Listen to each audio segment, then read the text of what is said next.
Hi there, I'm Peter Millard, and in this week's shorter video I want to talk to you about supermarket saws and quality control. That's coming up next. So I'm in sort of full spray booth mode at the moment, as you can probably tell. I've got a lot of work on. I'm going away in a few weeks and I'm trying to cram this stuff through. I've got to get rid of this so I can get on with the next stuff, so everything's organised before I go. And I just want to have a quick chat. There's not much I can do, fairly obviously, so I just want to have a very quick chat with you about, I'm calling them supermarket saws, you know what I mean, the Aldi and the Lidl type saws, and the sort of quality control. It's been concerning me a little bit for a while. A couple of years ago I did a fairly popular video about the Aldi BANDSAW. This was an £80 BANDSAW. It was astonishingly good for the money. I did a video about that which went down quite well. And as is the way with these things, certainly in this country, in the UK, we only get access to these saws. They tend to be special buys, so the saws come along kind of once a year kind of thing. Fast forward a year to last year, and I started getting a lot of comments in the comments of that year-old video about people having trouble setting these BANDSAWs up. It turns out they'd come on sale again. People had found my old video about them and were asking questions, and it turned out that there was a problem with the Aldi BANDSAW. It wasn't particularly good. There were people having problems setting up the blade on the bottom wheel. It kept coming off. So my stock answer is, well, return it. You know, if you just bought it, just return it. One of the advantages of buying, I call them supermarket saws, you know, Lidl and Aldi. It also applies to the likes of Screwfix and probably B&Q as well. But they have solid returns policies. So you just take it back and, you know, no quibble, no fuss, no bother. You'll just get another one. Fast forward another year again, in fairly recently, I started getting a few more comments in that same 2-year-old now BANDSAW video about people with problems. And obviously these BANDSAWs, although they look the same, maybe some minor cosmetic differences, they're definitely getting worse progressively, or certainly people are having more and more problems with them this year than they were last year, and last year than the year that I got mine. And I think it comes down to the fact that, you know, again, one of the problems that we have as YouTubers is that we make a video, we put it out there, and then we move on with our lives to whatever the next video is, or the one after that.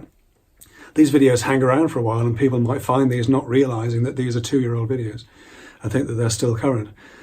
And whose fault is it that they can't set up their BANDSAW properly? Well, obviously it's mine, because I got mine set up and running no problem. But it came to a head, it came to the forefront of my mind again recently, because I had a fairly popular video out about the Lidl Parkside plunge saws. A few people have had videos out about this as well.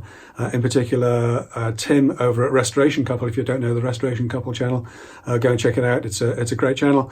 And Tim actually called me. He'd bought one of these saws and was having a lot of problems with this, with a Lidl Parkside plunge saw. He'd bought one, and actually we had a chat about this on the Thursday. He had a video coming out about it on the Friday. Mine had already come out on the Tuesday, and he just wanted to make sure that he wasn't kind of, you know, mentally missing something in the setup of the saw. And in fact, the saw that he got was an absolute horror. When he took it out of the box, it was covered in some sort of gunky grease of some kind, which isn't, you know, a great start. Once he cleaned that up, he tried trimming the splinter guard back, and the blade, once you plunged it, wouldn't touch the rubber splinter guard strip. The splinter guard strip was extremely narrow, so that was pretty useless. And then while he was fiddling around trying to set this up and make sure he wasn't totally missing anything, the blade retaining bolt was completely seized. He tried changing blades or to see if there was a spacer in there or something. But the blade retaining bolt was completely seized. He could be at it with an impact driver and all kinds. In fact, I think he's used the saw a few times and it seems to be working okay. But it's absolutely not what you would expect from that saw. This is clearly something wrong with that saw. And the saw that I've got is actually last year's model. So again, there may be some cosmetic differences, but clearly there's a bit of an issue with sort of quality control, because I've also had comments from other people in the comments of my video to say that their splinter guard was particularly narrow. They just replaced it. And from somebody else who said that the retaining bolt was stuck. Well, you know, as always with these things, just chuck it back to Lidl, just chuck it back to Aldi, wherever you got it from, for replacement. The only downside of doing that, of course, is because we only get these saws at certain times of year and they are very popular, you can't always be sure that the store will have stock of it again. Now, you would hope that Lidl or Aldi would be able to order you one in. But if they don't, if they can't, well, at least we have alternatives. We've got the Titan plunge saw, even though it costs you a little bit more money. I'm not aware of any quality control issues with that one. And again, you might need to hunt around a little bit, but you can get that for a better price.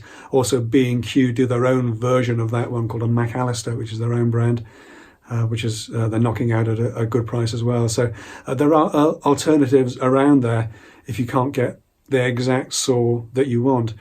And this also happens in reverse as well. The quality control thing. The bandsaw that I replaced my Aldi saw with is by Titan. I did a video about that, and out of the box, I had a few niggles with it. Nothing disastrous. The fence wasn't very good. I can replace that easily enough. But the bandsaw has a quick release function, and it's never worked. I only change the blade once a year, whether it needs it or not, kind of thing. So it doesn't really bother me. But I've had a couple of people comment on that video that they bought the current model of the Titan bandsaw, and they don't have any of the problems that I had. And was I sure that I was having those problems? Well, yeah, I'm pretty sure I was having those problems because I've owned it for a year, and I've done a video about the refurbishment, about the remodeling of that particular bandsaw earlier this year. So I guess the moral of this slightly lengthy rant as a short video is that if you have problems with these saws, then just chuck it back to where you bought it from and get a replacement or get a refund. One of the issues, of course, is that people who buy these entry-level saws are often people who are buying them for the first time. So there's a tendency to blame ourselves and that we don't understand, or we're not doing something right, or we're doing something wrong. Whereas in reality, you're more than likely to find that it's actually a problem with the saw, especially if you do a quick search online. I mentioned in my video that we're living in a golden age of plunge saws, and the number of saws that we have available to us at such a fantastic price. We're probably living in a golden age of tools as well, in that we have extraordinary range of well-priced power tools and hand tools as well. But of course, the downside of that is that to meet those prices, they have to be made in volume. And if they're made in volume, then you do get a few quality control niggles like this. So as always, thanks so much for watching. I hope this has helped you out in some way. If you are having problems with your saw or any other power tool, just return it. That's it though for this week. Thanks for watching. Hope it's helped you out a little bit, and I'll see you next time. See ya.